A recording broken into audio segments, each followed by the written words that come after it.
Hello प्यारे बच्चों, आज हम कक्षा 6 क्लास 6 हिंदी मल्हार एनसीईआरटी के चैप्टर 10 परीक्षा है ना। तो पाठ 10 परीक्षा को पढ़ेंगे और समझेंगे। परीक्षा क्या? एग्जाम। ठीक है। तो ये जो कहानी है वो लिखी है प्रेमचंद जी ने। इन्होंने इस कहानी में सरदार सुजान सिंह के उच्च चरित्र है ना, अच्छा चरित्र और देशभक्ति से पूर्ण व्यक्तित्व को बताया है। अब ये कैसे थे? वे कर्तव्यनिष्ठ, समर्पित और धर्मपरायण व्यक्ति थे जिन्होंने अपना कार्य ईमानदारी से किया था। तो हम इस पाठ को पढ़ते हैं और समझते हैं। जब रियासत देवगढ़, रियासत का मतलब होता है राज या फिर शासन, के दीवान सरदार सुजान सिंह बूढ़े हो गए तो परमात्मा की याद आ गई। अब जब वो बूढ़े हो गए तो उन्हें किसकी याद आने लगी? भगवान की, परमात्मा की। जाकर महाराज से विनय की कि दीनबंधु दास ने श्रीमान की सेवा 40 साल तक की है। तो महाराज के पास गए और उनसे विनय किया, अनुरोध किया कि दीनबंधु दास ने आपकी श्रीमान की सेवा जो है वो कितने साल तक की है? 40 साल तक। अब मेरी अवस्था भी डल गई है। मतलब वे कैसे हो गए थे? बूढ़े हो गए थे। राजकाज संभालने की शक्ति नहीं रही। कभी भूल चूक हो जाए तो बुढ़ापे में दाग लगे। तो बुढ़ापे में दाग लगे माने कि कलंक लगे, है ना। कुछ भूल चूक हो जाए तो उसमें बुढ़ापे में कलंक लगे। सारी जिंदगी की नेक नामी मिट्टी में मिल जाए। अब नेक नामी क्या होता है? नेक नामी होता है प्रसिद्धि, है ना, सुप्रसिद्धि, ख्याति, है ना। और नेक का मतलब होता है अच्छा, अच्छा नाम। ठीक है, बोलते हैं ना नेक काम किया, मैंने अच्छा काम किया, है ना।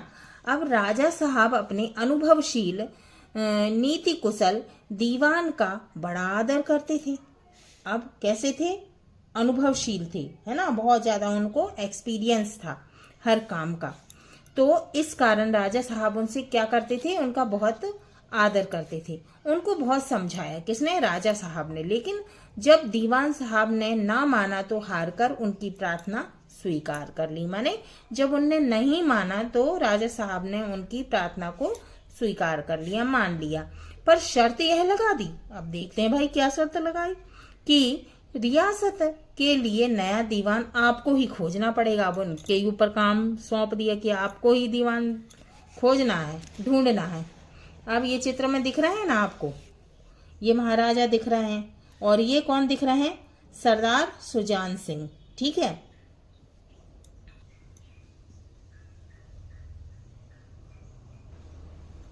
अब दूसरे दिन देश के प्रसिद्ध पत्रों में यह विज्ञापन निकला कि देवगढ़ के लिए एक सुयोग्य दीवान की जरूरत है।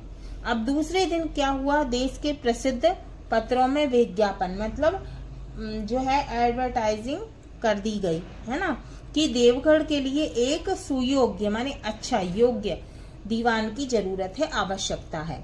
जो सज्जन अपने को इस पद के योग्य समझे। मतलब वो ऐसा विज्ञापन निकलवाया कि जो सज्जन अपने, है ना, जो योग्य व्यक्ति जो है वो अपने आप को इस पद के योग्य माने इस पद के लिए समझे, वे वर्तमान सरकार सुजान सिंह की सेवा में उपस्थित हो जाए, है ना। यह जरूरी नहीं कि वे ग्रेजुएट हो, मगर हष्ट पुष्ट माने अच्छा हो, ताकतवर हो, है ना, और अच्छा डील डॉल अच्छा हो, उसका होना चाहिए। मंदाग्नि के मरीज को यहाँ तक कष्ट उठाने की जरूरत नहीं है। 1 महीने तक उम्मीदवारों के रहन सहन, आचार विचार की देखभाल की जाएगी। मतलब 1 महीने तक उन लोगों को देखा जाएगा कि भाई वो कैसे रहते हैं, है ना। जो कैंडिडेट होंगे, उम्मीदवार जो होंगे, उनके रहने का तरीका, है ना, उनके विचार, ये सब की क्या की जाएगी? देखरेख की जाएगी। विद्या का कम परंतु कर्तव्य का अधिक विचार किया जाएगा। अब उसमें कि आप कितने पढ़े लिखे हैं, है ना, उस पर तो कम ही विचार किया जाएगा, लेकिन आप काम कैसा करते हैं उस पर ज्यादा सोच विचार किया जाएगा। जो महाशय इस परीक्षा में पूरे उतरेंगे वे इस उच्च पद पर सुशोभित हो जाएंगे। अब जो व्यक्ति, जो अच्छा व्यक्ति होगा, ये पूरा अपना कर्तव्य सही ढंग से निभाएगा, है ना, उसको जो परीक्षा में सफल हो जाएगा, पास हो जाएगा एग्जाम में, है ना, तो उसको क्या किया जाएगा, इस उच्च पद पर सुशोभित, तो ये उच्च पद उसको मिल जाएगा। इस विज्ञापन ने सारे मुल्क में तहलका मचा दिया। बड़ा जोरदार था विज्ञापन, है ना। तो इस विज्ञापन में, इस एडवर्टाइजिंग ने जो है वो पूरे मुल्क में, माने पूरे देश में जो है तहलका मचा दिया। ऐसा ऊंचा पद और किसी प्रकार की कैद नहीं, केवल नसीब का खेल है। सैकड़ों आदमी अपना अपना भाग्य परखने के लिए चल खड़े हुए। देवगढ़ में नए नए और रंग बिरंगे मनुष्य दिखाई देने लगे, है ना। किसी ने किसी तरह की ड्रेस पहन रखी, किसी ने किसी तरह की, रंग बिरंगे मजेदार से। प्रत्येक रेलगाड़ी से उम्मीदवार का एक मेला सा उतरता। कोई पंजाब से चला आता था, कोई मद्रास से, कोई नए फैशन का प्रेमी, कोई पुरानी सादगी पर मिटा हुआ। रंगीन एमामे, चोगे और नाना प्रकार के अंगरखे। अब इस अंगरखा क्या होता है? अंगरखा होता है अचकन, है ना। और कंटोप, कंटोप क्या होता है? कान को ढकने वाली टोपी, है ना। तो वो पहन पहन के अजीब अजीब सी ड्रेस, किसी की कैसी ड्रेस पहन के वो आ रहे थे। देवगढ़ में अपनी सज धज दिखाने लगे, लेकिन सबसे विशेष संख्या ग्रेजुएटों की थी। तो सबसे ज्यादा संख्या किसकी थी? ग्रेजुएटों की थी, क्योंकि सनद की कैद न होने पर भी सनद से पर्दा तो ढका रहेगा। किसी प्रकार का कोई अंकुश नहीं, है ना। सरदार सुजान सिंह ने इन महानुभावों के आदर सत्कार का बड़ा अच्छा प्रबंध कर दिया। अब सरदार सुजान सिंह ने जो लोग आए थे उनको बहुत, उनका बड़ा आदर सत्कार किया और उनका अच्छा उनका प्रबंध कर दिया। हर एक मनुष्य अपने जीवन को अपनी बुद्धि के अनुसार अच्छे रूप में दिखाने की कोशिश करता था। मिस्टर आ 9 बजे दिन तक सोया करते थे। अब कब कोई होते हैं ना जो बहुत देरी तक सोते हैं, तो उसी तरह के कौन थे? मिस्टर आ, है ना। तो वो 9 बजे तक सोया करते थे। आजकल वे बगीचे में टहलते हुए उषा का दर्शन करते थे। तो वो क्या करते थे? आजकल वो ये नौकरी के लिए क्या करने लगे थे? जल्दी उठने लगे थे, बहुत सुबह उषा, है ना, बहुत सुबह उषा का दर्शन करते थे, सूर्य का। मिस्टर दा, सा और जा से अपने घरों पर नौकरों की नाक में दम था, है ना। अब कौन कौन से? जो मिस्टर दा थे, मिस्टर सा थे और मिस्टर जा थे, वो नौकरों को बड़े परेशान किया करते थे, है ना। लेकिन ये सज्जन आजकल आप और जनाब के बगैर नौकरों से बातचीत नहीं करते थे। तो ये जो जेंटलमैन थे, है ना, ये क्या करते थे? आप और जनाब के बगैर नौकरों से बात नहीं किया करते थे। मिस्टर ला को किताब से घृणा थी। मतलब जो मिस्टर आ थे वो जल्दी उठने लगे थे, और दा, सा और जा थे वो क्या करने लगे थे? नौकरों को भी आप बोलते थे और जनाब बोलते थे, ऐसे बातचीत करते थे। मिस्टर ला को किताब से घृणा थी। जो मिस्टर ला थे, है ना, बड़े विचित्र थे, है ना, उनको किताब से घृणा थी, बताओ। परंतु आजकल वे बड़े बड़े ग्रंथ देखने पढ़ने में डूबे रहते थे। जिससे बात कीजिए वह नम्रता और सदाचार का देवता बना मालूम देता था। मतलब जिससे भी बात करो बड़ा नम्र, है ना, बहुत ही अच्छा, कि ऐसा लगता था कि इससे अच्छा तो कोई है ही नहीं, ऐसा लगता था। लोग समझते थे कि 1 महीने का झंझट है, किसी तरह काट ले, कहीं कार्य सिद्ध हो गया तो कौन पूछता है। अब लोग सोचते थे अब 1 ही महीने का तो काम है, किसी तरह हम काट लेते हैं। अब इस चित्र में आपको दिख रहा है ना, ये तरह तरह की ड्रेस पहन के आ रहे हैं, है ना। कोई यचकन पहना है, कोई कुर्ता पजामा पहना है, कोई टोपा लगाया है, कन टोपा, है ना, ऐसे चले आ रहे थे। कोई बैग टांग के चला आ रहा है ना, ऐसे चले आ रहे थे, इस चित्र में दिख रहा है। लेकिन मनुष्यों का वह बूढ़ा जौहरी आड़ में बैठा हुआ देख रहा था। किसके बारे में बात हो रही है? सुजान सिंह के बारे में, है ना। बहुत अनुभव था उनको, एक्सपीरियंस था बहुत, है ना, कि इन बगुलों में हंस कहाँ छिपा हुआ है। तो वो सोचने लगे कि अब देखता हूं कि इन बगुलों में हंस कहाँ है, मतलब इन सारे लोग में सबसे योग्य व्यक्ति कहाँ है ना, वो ये देख रहे। एक दिन नए फैशन वालों की सूची की एक दिन नए फैशन वालों को सूझी कि आपस में हॉकी का खेल हो जाए। अब जो नए फैशन वाले थे, मतलब नए जमाने के थे, उनको क्या सूझी, वो सोचने लगे कि आज तो अपन भाई हॉकी का खेल खेलेंगे। यह प्रस्ताव हॉकी के मंझे हुए खिलाड़ियों ने पेश किया। जो अच्छे खिलाड़ी थे, मंझे हुए खिलाड़ी थे माने अच्छे खिलाड़ी थे, है ना, तो उनने ये पेश किया, प्रस्तुत किया। यह भी तो आखिर एक विद्या है ना, तो ये भी तो एक आखिर विद्या है, इसे क्यों छिपा कर रखें। संभव है कुछ हाथों की सफाई ही काम कर जाए।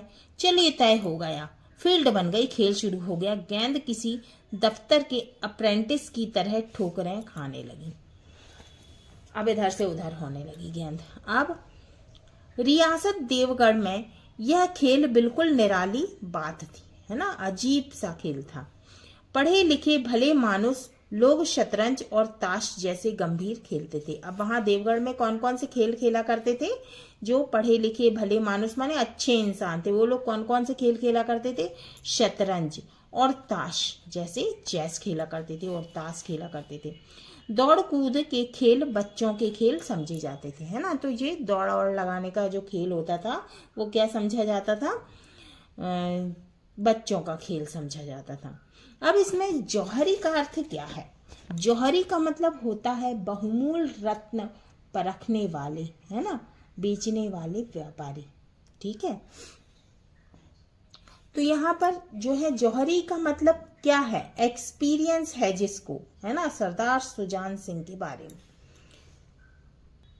अब देखो इस चित्र में दिख रहा है ना, ये लोग खेल खेल रहे हैं यहाँ पे, हॉकी का खेल, है ना। अब खेल बड़े उत्साह से जारी था। उत्साह माने जोश से, है ना, बड़ा मजा आ रहा था खेल खेलने में। के लोग जब खेल को लेकर तेजी से उड़ते तो ऐसा जान पड़ता था, माने ऐसा लगता था कि कोई लहर बढ़ती चली आ रही है ना। एकदम से दौड़ते हुए आते हैं तो ऐसा लगता था कि कोई लहर बढ़ती जा रही है। लेकिन दूसरी ओर के, माने दो टीमें थी, है ना, तो दूसरी ओर के खिलाड़ी इस बढ़ती हुई लहर को इस तरह रोक लेते थे कि मानो लोहे की दीवार है। संध्या तक की यही धूमधाम रही। तो संध्या तक ऐसे ही मजा आता रहा, है ना, मत संध्या माने शाम तक ऐसे ही मजा आता रहा। लोग पसीने से तरतर हो गए, खून की गर्मी आंख और चेहरे से झलक रही थी। हाँफते हाँफते बेदम हो गए थे, माने थक गए थे। लेकिन हार जीत पर का निर्णय ना हो सका, लेकिन हार जीत का निर्णय अभी नहीं हो सका। अंधेरा हो गया था, शाम हो गई थी। इस मैदान से जरा दूर हटकर एक नाला था, उस पर कोई पुल ना था। पथिकों को नाले में से चलकर आना पड़ता था, मतलब राहगीर, पथिकों माने राहगीर, है ना, उनको नाले से चलकर आना पड़ता था। खेल अभी बंद ही हुआ था और खिलाड़ी लोग बैठे दम ले रहे थे, माने सुस्ता रहे थे कि एक किसान अनाज से भरी हुई गाड़ी लिए हुए उस नाले से मैं आया। लेकिन कुछ तो नाले में कीचड़ था और कुछ उसकी चढ़ाई इतनी ऊंची थी कि गाड़ी ऊपर ना चढ़ सकती थी। वह कभी बैलों को ललकारता, कभी पहियों को हाथ से ढकेलता, लेकिन बोझ अधिक था, माने वजन अधिक था। और बैल कैसे थे, कमजोर थे। गाड़ी ऊपर को ना चढ़ती, और चढ़ती भी तो कुछ दूर चढ़कर फिर खिसक कर नीचे पहुंच जाती। किसान बार बार जोर लगाता और बार बार झुंझलाकर बैलों को मारता, माने उसे गुस्सा भी आ रहा था किसान को, है ना, तो वो जोर लगा रहा था और गुस्से में आके बैलों को मार भी रहा था। लेकिन गाड़ी उभरने का नाम न लेती, तो जो गाड़ी थी वो आगे नहीं जा रही थी। बेचारा इधर उधर निराश होकर ताकता, मगर वहां कोई सहायक नजर न आता। लेकिन वो कैसा हो गया था, निराश हो गया था, हताश हो गया था। इधर उधर देखता लेकिन कोई आता उसे दिखाई नहीं दे रहा था। गाड़ी को अकेले छोड़कर कहीं जा भी नहीं सकता था। बड़ी आपत्ति, में फंसा हुआ था, माने वो बेचारा बड़े उसमें आपत्ति में विपत्ति में फंसा हुआ था। इसी बीच में खिलाड़ी हाथों में डंडे लिए घूमते घामते उधर से निकले। खिलाड़ी वहां से निकले लेकिन किसी ने भी मदद नहीं की। किसान ने उनकी तरफ सहमी हुई आंखों से देखा, सहमी माने डरी हुई सहमी हुई, परंतु किसी से मदद मांगने का साहस न हुआ। खिलाड़ियों ने भी उसको देखा मगर बंद आंखों से माने अनदेखा कर दिया। जिनमें सहानुभूति ना थी उनमें स्वार्थ था। उनमें क्या था? स्वार्थ था। सहानु मतलब किसी की मदद नहीं कर सकते थे, मद था, है ना, घमंड था, मगर उदारता और वात्सल्य का नाम भी ना थी, मतलब करुणा नहीं थी उनके मन में। लेकिन उसी समूह में एक ऐसा मनुष्य था जिसके हृदय में दया थी और साहस था। आज हॉकी खेलते हुए उसके पैरों में चोट लग गई। अब एक ऐसा व्यक्ति था जिसके मन में दया थी। खेलते खेलते उसके पैर में चोट लग गई थी, पैरों में। लंगड़ाता हुआ धीरे धीरे चलता आता था। अकस्मात माने अचानक, एकदम, है ना, एकदम उसकी निगाहें गाड़ी पर पड़ी। निगाहें माने उसने देखा, है ना, कहाँ पर? गाड़ी पर। ठिठक गया मतलब रुक गया। उसे किसान की सूरत देखते ही सब बातें ज्ञात हो गई। माने उसने जैसे ही किसान की तरफ देखा तो उसको समझ में आ गया सारी बातें। डंडा एक किनारे रख दिया, कोट उतार डाला और किसान के पास जाकर बोला, मैं तुम्हारी गाड़ी निकाल दूं। किसान ने देखा एक गठे हुए बदन का लंबा आदमी सामने खड़ा था, मतलब अच्छा हट्टा कट्टा था, है ना, अच्छी बॉडी थी उसकी। झुककर बोला, हुजूर मैं आपसे कैसे कहूँ? तो वो किसान बोला कि मैं आपसे कैसे कहूँ? युवक ने कहा, मालूम होता है तुम यहाँ बड़ी देर से फंसे हो। तो वो कहने लगा कि ऐसा लग रहा है कि तुम यहाँ बहुत देर से फंसे हो। अच्छा तुम गाड़ी पर जाकर बैलों को साधो। तो वो बोलने लगा, तुम गाड़ी पे बैठ जाओ और बैलों को साधो, मैं पहियों को ढकेलता हूँ, अभी गाड़ी ऊपर चढ़ जाएगी। किसान गाड़ी पर जा बैठा। युवक ने पहिए को जोर लगाकर उकसाया, माने धकेला। कीचड़ बहुत ज्यादा था, वह घुटने तक जमीन में गड़ गया, लेकिन हिम्मत ना हारी। लेकिन उसने क्या की? उस युवक ने हिम्मत नहीं हारी।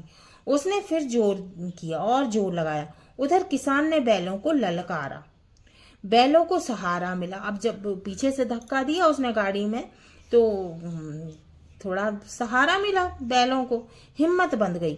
उन्होंने कंधे झुकाकर एक बार जोर किया तो गाड़ी नाले के ऊपर थी। अब गाड़ी नाले से निकल चुकी थी। किसान युवक के सामने हाथ जोड़कर खड़ा हो गया, बोला, महाराज आपने आज मुझे उबार लिया। तो क्या बोला उसने कि महाराज आपने मुझे उबार लिया, बाहर निकाल दिया, नहीं तो सारी रात मुझे यहाँ बैठना पड़ता।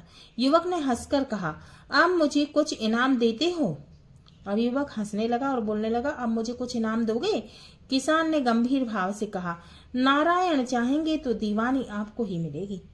तो नारायण माने भगवान, है ना, भगवान चाहेंगे तो दीवानी आपको ही मिलेगी। युवक ने किसान की तरफ गौर से देखा। तो युवक जो था उसने किसान की तरफ बहुत ध्यान से देखा। उसके मन में संदेह हुआ, माने उसके मन में शक हुआ, क्या यह सुजान सिंह तो नहीं है? उसने सोचा कि मुझे ऐसा लगता है कि ये सुजान सिंह है, आवाज मिलती है, चेहरा मोहरा भी। समझ गया। किसान ने भी उसकी ओर तीव्र दृष्टि से देखा। किसान ने भी उसकी ओर कैसे देखा? तेज दृष्टि से, है ना, तेज निगाह से। शायद उसके दिल में संदेह को भाप गया और सुजान सिंह समझ गए, है ना, कि ये शक हो रहा है कि मैं ही सुजान सिंह हूँ, है ना, युवक को शक हो रहा है। मुस्कुराकर हंसने लगा और बोला, गहरे पानी में बैठने से ही मोती मिलता है। अब उनने क्या कहा कि गहरे पानी में बैठने से ही मोती मिलता है ना। अब देखो ये चित्र में दिख रहा है ना, ये युवक है और ये किसान, और ये देखो कितनी सारी बोरियां हैं इसमें बैलगाड़ी में, और देखो बैल बेचारे, है ना, निकाल रहे हैं, है ना, ये धक्का दे रहा है युवक। नाला है, नाले में ये देखो पहिया धसा हुआ है। चलो आगे बढ़ते हैं। निदान महीना पूरा हुआ, चुनाव का दिन आ पहुंचा। उम्मीदवार लोग प्रातः काल ही से अपनी किस्मतों का फैसला सुनने के लिए उत्सुक थे, है ना। अब चुनाव का दिन आ आ गया, है ना। उम्मीदवार जो कैंडिडेट थे वो सुबह से ही अपनी किस्मत का फैसला सुनने के लिए उत्सुक थे, मतलब बड़े जोश में थे कि देखें क्या होता है। दिन काटना पहाड़ हो गया, माने मुश्किल हो गया दिन काटना। प्रत्येक के चेहरे पर आशा और निराशा के रंग आते थे। नहीं मालूम आज किसके नसीब जागेंगे, मतलब वो लोग सोच रहे थे कि ना जाने आज किसकी किस्मत खुलेगी, ना जाने किस पर लक्ष्मी की कृपा दृष्टि होगी, पता नहीं किस पर लक्ष्मी जी मेहरबान होंगी। संध्या समय माने शाम के समय राजा साहब का दरबार सजाया गया। शहर के रईस और रईस कौन, पैसे वाले, है ना। धनाढ्य धनी समृद्ध धनवान रईस, है ना, धनाढ्य वही लोग, राज्य के कर्मचारी और दरबारी तथा दीवान के उम्मीदवारों का समूह, सब रंग बिरंगी सज धज बनाए दरबार, सब बढ़िया बढ़िया कपड़े पहन के आ गए दरबार में। उम्मीदवार के कलेजे धड़क रहे थे, है ना, जो कैंडिडेट थे उनका दिल धड़क रहा था, धक धक धक धक धक धक, पता नहीं क्या होगा, हम निकलेंगे कि नहीं निकलेंगे, पास होंगे कि नहीं होंगे।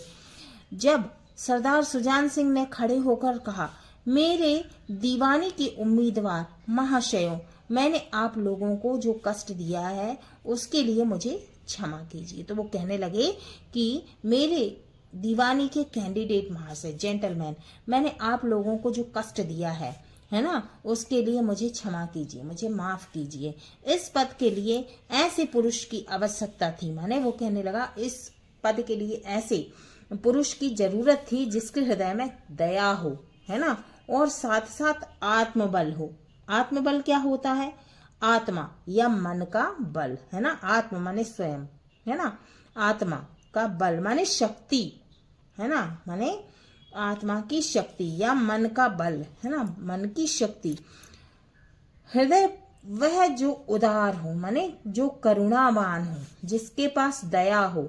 आत्मबल वह जो आपत्ति का वीरता के साथ सामना करे, और इस रियासत के सौभाग्य में हमें ऐसा पुरुष मिल गया है।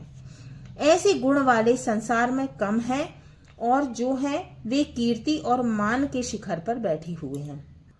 तो उनका मतलब ये था कि ऐसे जो हैं योग्य पुरुष कम हैं, है ना, और कीर्ति के शिखर पर बैठे हैं, प्रसिद्ध हैं, है ना, फेमस हैं, उन तक हमारी पहुंच नहीं।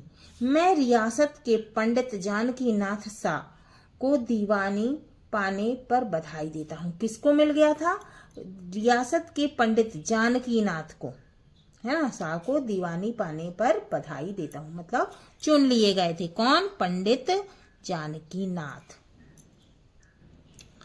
रियासत के कर्मचारियों और रईसों ने जानकी नाथ की तरफ देखा। किसकी तरफ देखा, जो धनी व्यक्ति थे, समृद्ध थे, है ना, धनवान थे, उनने किसकी तरफ देखा, जानकी नाथ की तरफ। उम्मीदवार दल कैंडिडेट की आंखें उधर उठी, मगर उन आंखों में सत्कार था, है ना, आदर सत्कार बोलते हैं ना, वही वाला। इन आंखों में ईर्ष्या माने जलन। सरदार साहब ने फिर फरमाया, फिर कहा, है ना, उनने फिर से कहा, आप लोगों को यह स्वीकार करने में कोई आपत्ति ना होगी कि जो पुरुष स्वयं जख्मी होकर भी एक गरीब की भरी हुई गाड़ी को दलदल से निकालकर नाले के ऊपर चढ़ा दे, उसके हृदय में साहस, आत्मबल और उदारता का वास है। माने कि कौन थे वो, सरदार सुजान सिंह ही थे, है ना, जो किसान बनकर गए थे, है ना, गाड़ी जो निकलवा रहे थे अपनी, वो कौन थे, सरदार सुजान सिंह ही थे। तो वो युवक ने निकाली थी गाड़ी, है ना, वही कौन था, जानकी नाथ था। अब बड़ा दयालु व्यक्ति था।